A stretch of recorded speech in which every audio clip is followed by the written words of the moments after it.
Salut, c'est Joseph, j'espère que tu es en forme aujourd'hui.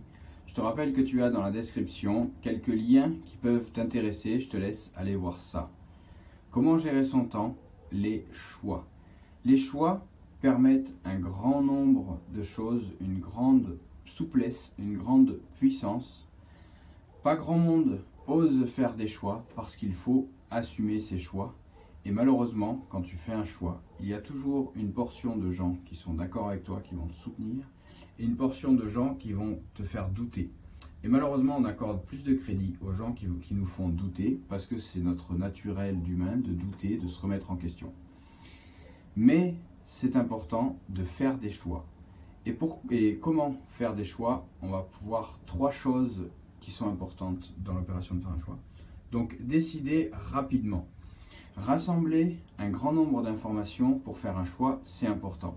Rassembler un grand nombre d'informations, consulter les gens compétents et concernés et qui peuvent vraiment nous apporter de l'information.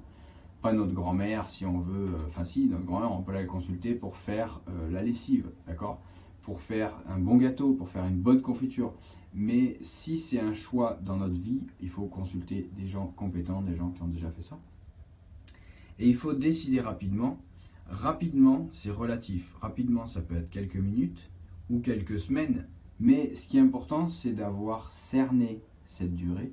Parce que sinon, on ne se décide jamais. On remet toujours, on dit oui, mais il me manque telle information. Oui, mais il me manque ci. Oui, mais il me manque ça. Oui, mais j'ai pas ci. Oui, mais j'ai pas ça. Il me faudrait tel truc. Il me faudrait tel machin.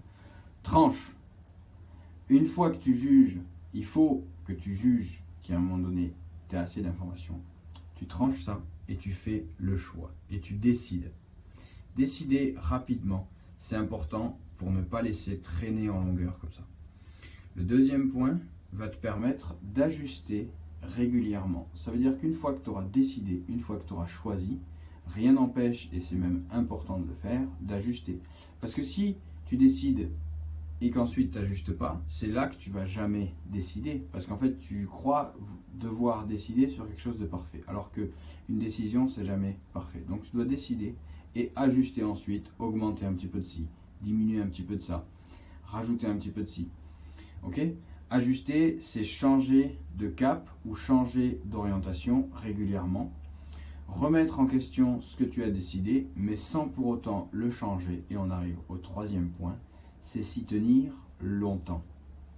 Si tu as fait un choix et que tu as décidé quelque chose, il faut t'y tenir longtemps. Et c'est ce qui te permettra d'évoluer, de changer, de grandir. Parce que si jamais tu fais quelque chose, tu décides quelque chose, tu arrêtes. Ensuite tu décides autre chose, tu arrêtes. Tu décides encore autre chose, tu ajustes un petit peu et puis tu arrêtes.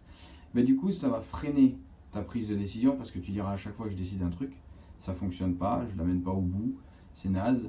Donc c'est un cercle descendant comme ça, et c'est quelque chose qui va t'empêcher ensuite de décider et d'ajuster. Donc s'y tenir longtemps, avec la bonne décision, les bons ajustements, il n'y a aucune raison que tu t'y tiennes pas longtemps, et du coup il n'y a aucune raison que ça ne fonctionne pas. Donc choisis, je vais y revenir juste à la fin de cette vidéo. Chaque matin, tu as plus de 15 heures devant toi, choisis tes priorités.